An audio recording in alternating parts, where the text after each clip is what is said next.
Good day, my name is Sunday C. Andales from BSIT3B. So in this video, I will demonstrate the security features implemented in my PHP web application. So first, I will demonstrate multi-factor authentication using one-time password sent to email.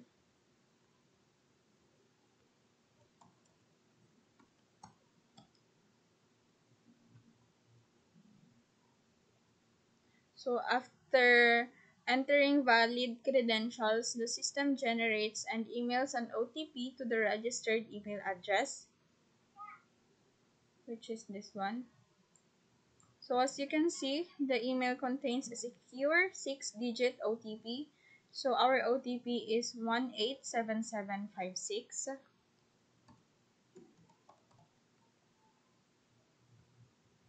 So once the correct OTP is entered, I am granted access to the dashboard.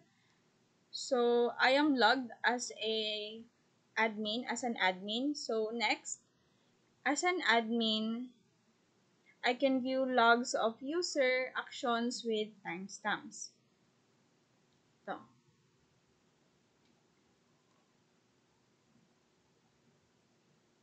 So, each action like itong MFA OTP verified, user logged in, access dashboard, password verified, OTP sent by email.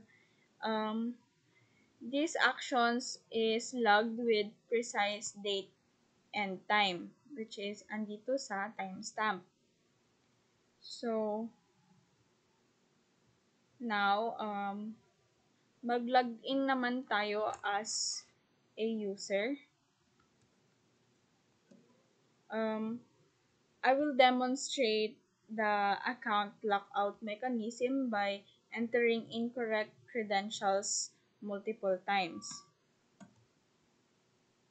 So I will enter incorrect password 5 times, and let's see what will happen.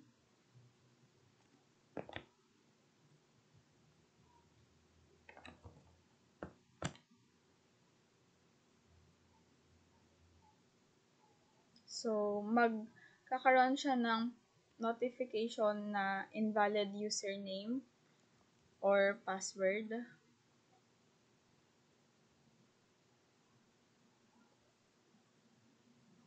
And makikita natin dito kung ilan na yung logged in attempts niya, failed login attempts niya.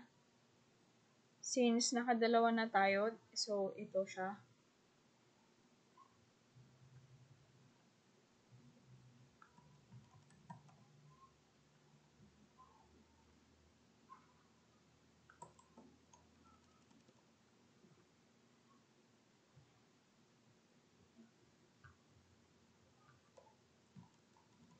So, ito na yung fifth failed login attempt natin.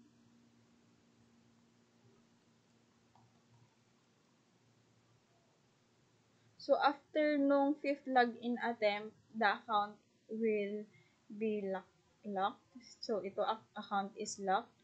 So, the user cannot log in until the lockout, until the admin unlocks the account. So, try natin mag-log in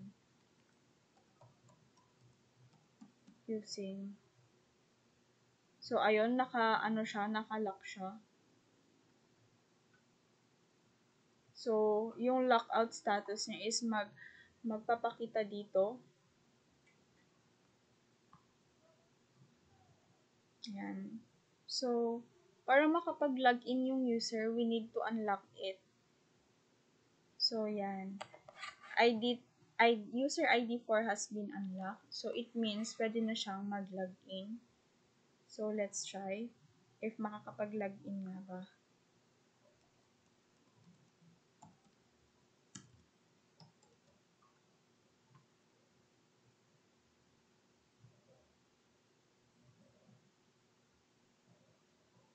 So, let's check lang the OTP.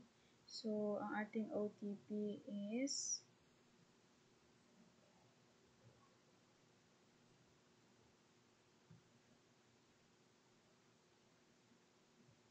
Tens, hindi dito. 714235.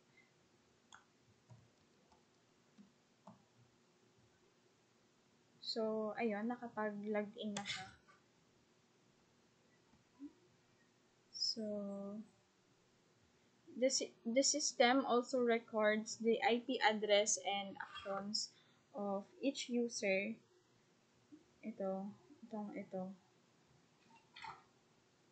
So these logs provide visibility into suspicious behavior or unauthorized access attempts. So, yun lang po.